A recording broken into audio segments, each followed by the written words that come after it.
안녕하십니까. 영상으로 보는 예술사 14강 1자시 수업을 진행하겠습니다. 여러분 한 학기 동안 너무 고생 많으셨습니다. 자, 여러분들의 박수. 저도 고생 많았죠. 자, 여러분들이 주는 박수를 제가 받겠습니다. 감사합니다. 우리가 영상으로 보는 예술사인데 영상은 거의 보지 못하고 제 얼굴과 PT판을 봤었네요. 어쨌든 한 학기 동안 고생 많으셨고 기말 시험은 한 페이지나 내고 여러분들 어렵게 하지는 않겠습니다. 가능한 한 여러분들에게 학점도 잘 주고자 합니다. 그래서 오늘 마지막 수업은 사실주의에 대해서 이야기를 해볼까 합니다. 사실주의와 인상주의에 대해서 이야기를 할까 합니다. 사실은 있는 그대로 사실을 그려낸다고 보시면 되겠죠. 인상은 어쨌든 빛과 색을 강조하는 예술사주라고 보시면 되겠죠. 사실주의에 대해서 한번 알아볼까요? 사실주의 전에 신고전지의 특징 중에 가장 역사적인 그림에서 하나 보고 갈까 합니다. 신고전지는 고대 로마의 이상을 실현한 순수하며 애국적인 주제를 선호하고 있습니다. 엄격하고 분명하게 소묘된 인물들로서 원근이 거의 없이 압축된 폐허 공간을 배치하는 겁니다. 붓자국은 거의 보이지 않아 화면은 매끈하며 구성도 단순하여 로코코의 복잡한 사선 구성을 탈피했습니다. 명확하고 강직한 선, 균형과 조화, 안정과 형식미의 존중의 특징이 신고전주의라고 보시면 되겠죠. 사실 이 그림 때문에 여러분들에게 신고전주의를 이야기를 했습니다. 다비드 마라의 죽음입니다. 프랑스 혁명의 주요 인물이죠. 아주 충격적인 그림이라고 보시면 되겠죠. 엄격하고 분명하게 소묘된 인물들로서 마치 로마의 부조 조각처럼 원근의 느낌이 거의 없이 압축된 회화적 공간 배치입니다. 자, 마라의 죽음입니다. 불란생명 때 혁명주의자였겠죠. 다비드 마라의 죽음으로 나왔기 때문에 가장 유명한 작품 중에 하나이기 때문에 여러분들에게 잠깐 소개를 하고 넘어갔습니다. 그렇다면 이제 사실주의에 대해서 한번 알아볼까요? 밀레, 코로, 바르비종으로 세 사람이 사실주의를 대표하고 있습니다. 사실주의자들은 낭만적인 환상의 반기를 들면서 자기들이 눈으로 본 현실 세계를 그리는 데 전념했습니다. 파리 남쪽에 있는 퐁테블로 숲에 바르비종 마을을 터전으로 삼아 활동한 바르비종 화파는 자연으로 돌아가자는 루소의 구호를 모방했습니다. 1848년 혁명의 무질서와 혼란으로부터 도피하고자 하는 어떤 특징이라고 보시면 되겠죠. 항상 예술은 현실 도피하고자 하는 모습도 많이 있죠. 대표적인 예는 도연명의 그런 중림칠연, 도연명뿐만 아니라 중림칠연 같은 화가들이 동양에서는 대표적인 화가라고 볼 수가 있고, 예술이 현실을 도피하고자 하는 것 중에 하나도 될 수가 있죠. 또 예술은 현실에 있는 그대로 또 모방하면서 또 현실을 비판하는 모습으로도 보일 수가 있겠죠. 그런데 사실주의는 바로 현실 세계를 그리는 데 전념했다는 겁니다. 프랑스와 밀레는 1814년부터 75년에 의해 흙을 일구며 살아가는 농부의 영웅상으로 해석되었습니다. 이삭 줍는 사람들에서 밀레의 농부는 미켈란조의 버금가는 영원성과 네덜란드 중산층 전통의 세속적 특징을 동시에 구현하고 있습니다. 밀레 이삭 줍는 사람들 한번 보십시오. 저 멀리서는 아주 뭐 말 타는 사람도 있고 그렇죠. 멀리 있죠. 저 원경에 아주 먼 사람들이 있고 근경에 이렇게 이삭 줍는 사람들이 있죠. 상류층을 비판하기 위해 전원적 풍경과 농부의 노동을 즐겨 그린 것입니다. 이삭 줍는 사람들은 이런 밀레의 세계관을 잘 보여주고 있습니다. 전경을 찾아오고 있는 여인들은 열심히 일을 하고 있습니다. 이들의 등을 밝히는 햇빛은 마치 카라바조의 그림에서 그렇듯이 신의 가호를 의미합니다. 카라바조 그림에서는 우리 마테오의 부름에서 보시다시피 명확한 명암 구조가 나타났었죠. 예비가 특색이었었죠.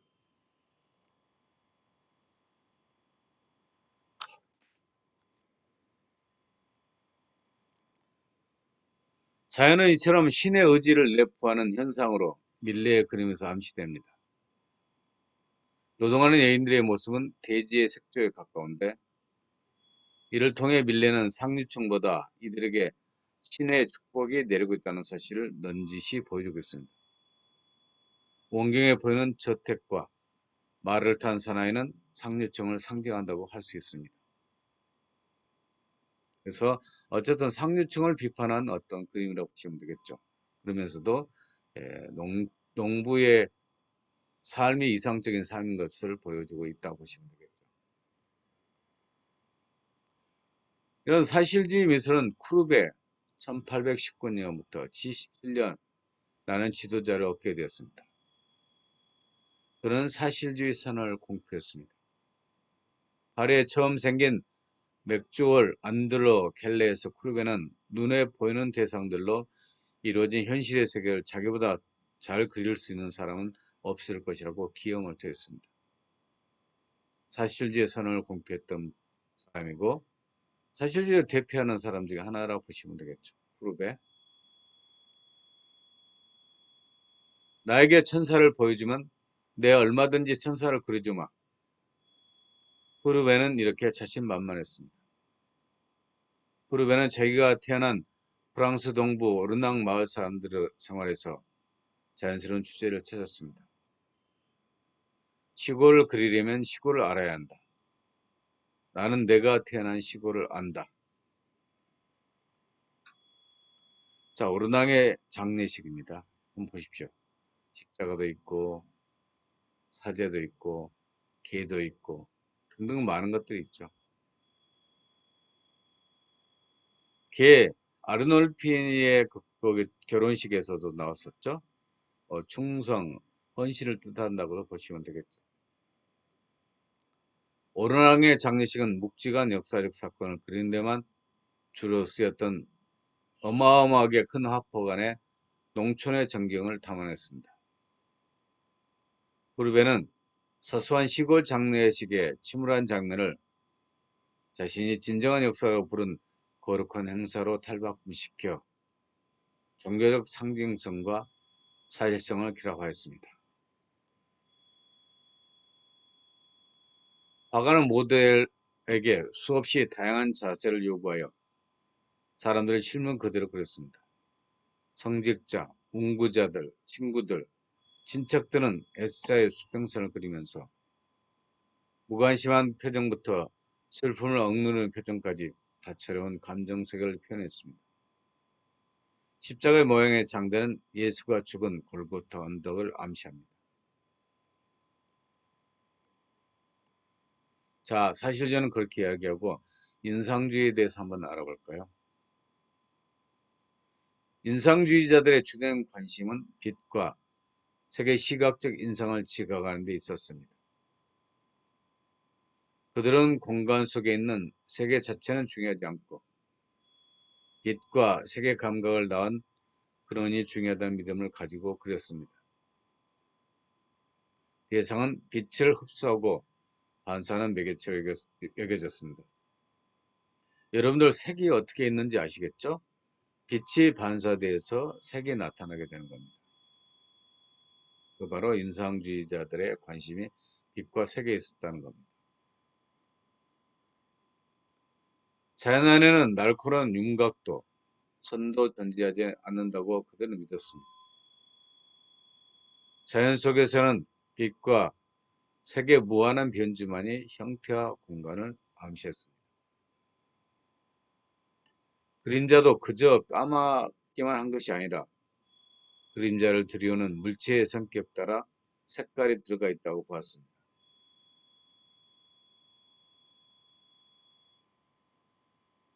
자, 인상주의 특징을 한번 알아볼까요? 인상주의 하면 색채와 빛의 회화라고 보시면 되겠습니다. 르네상스 이래로 원근법, 균형 잡힌 구도, 이상화된 인물, 영암 대조법을 거부하고 결국은 이렇게 보는 아카데미적 시각을 거부했다고 보시면 되겠죠. 색채와 빛을 통한 찰나의 시각적 감각을 표현했습니다. 그 야에서 주로 그림을 그렸고 현장성의 미술로서 시각적 인상을 강조했습니다. 빠른 붓질, 외적 형태를 무시했습니다. 지각의 거리가 요구되었습니다. 전기 인상주의 주요 작가와 화풍을 좀 볼까요? 전기 인상주의는 만해, 풀바디의 식사 등 색의 혁명을 일으킨 화가죠. 모네는 해돋이 인상 등에서 볼 수 있듯이 빛은 곧 색채라고 보셨죠.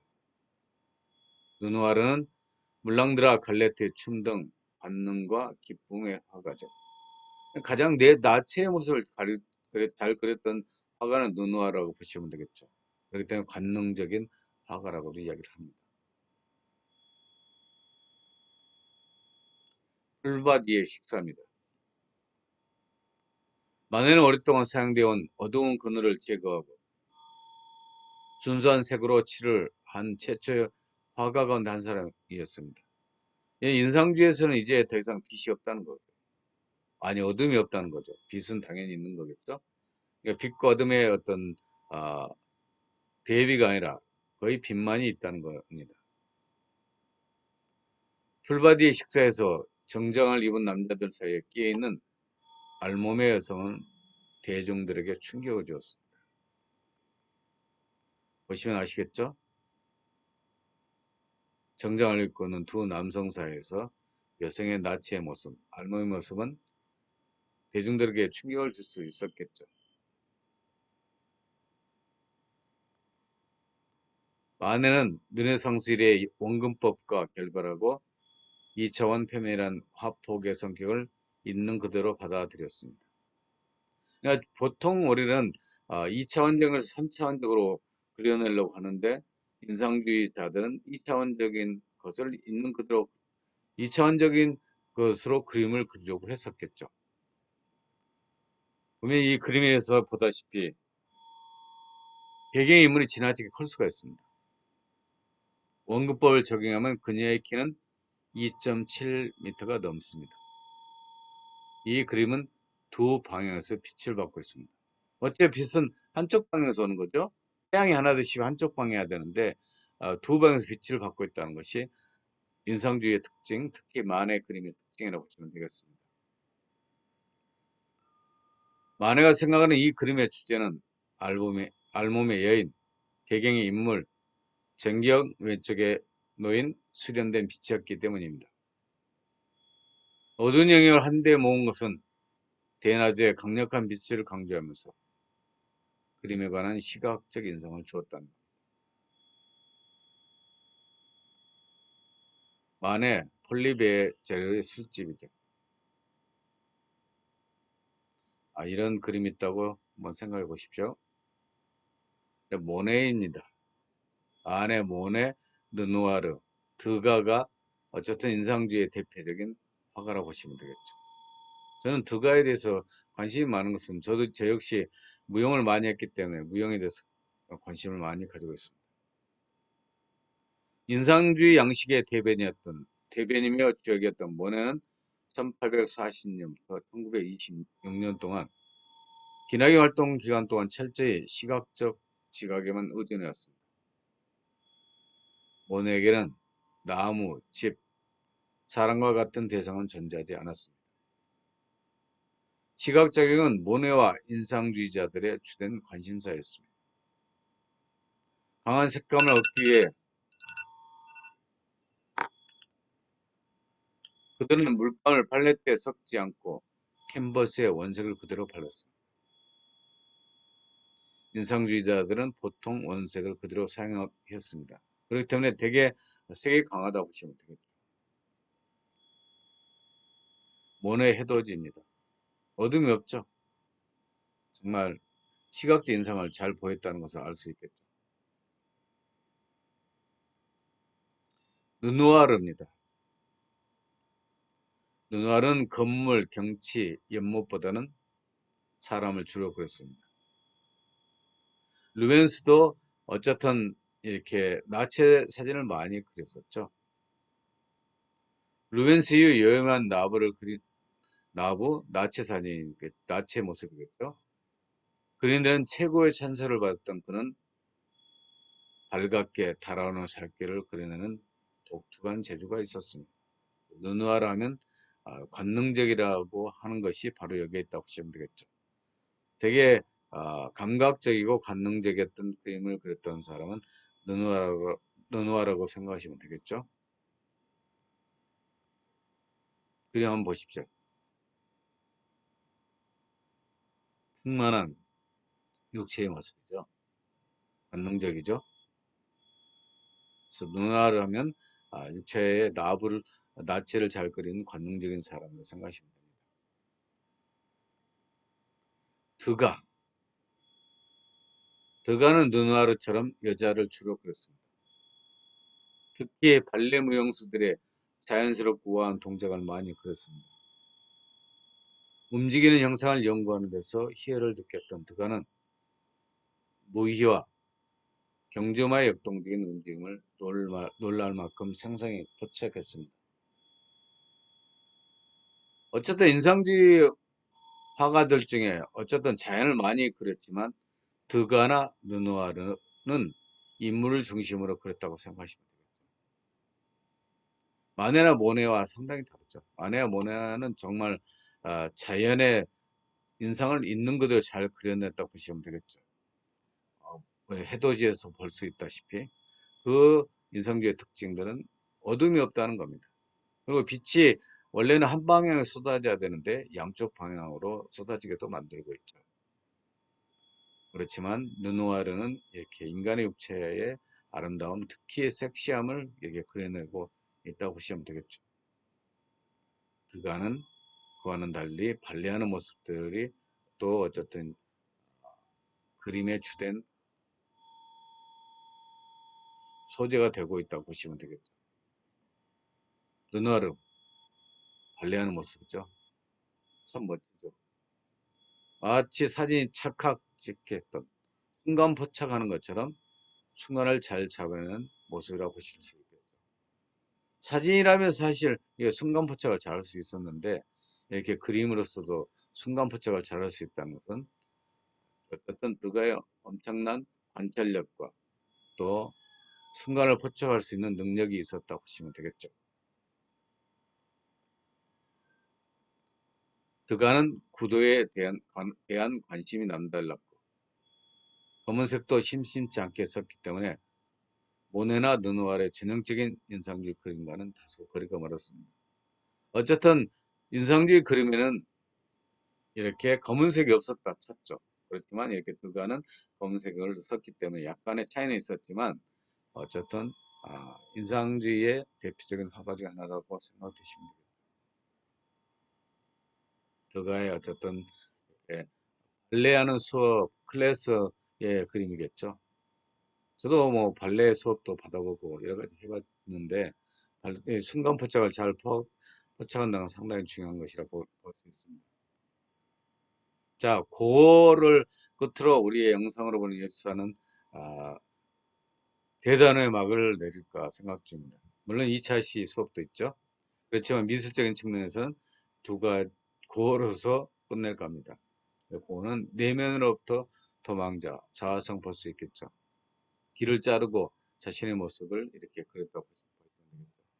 그래서 이에 붕대를 맨 자화상입니다. 별이 빛나는 밤에 별이 빛나는 밤은 고가 그렸는데 우주 이용과 광의를 담은 웅장한 절경입니다.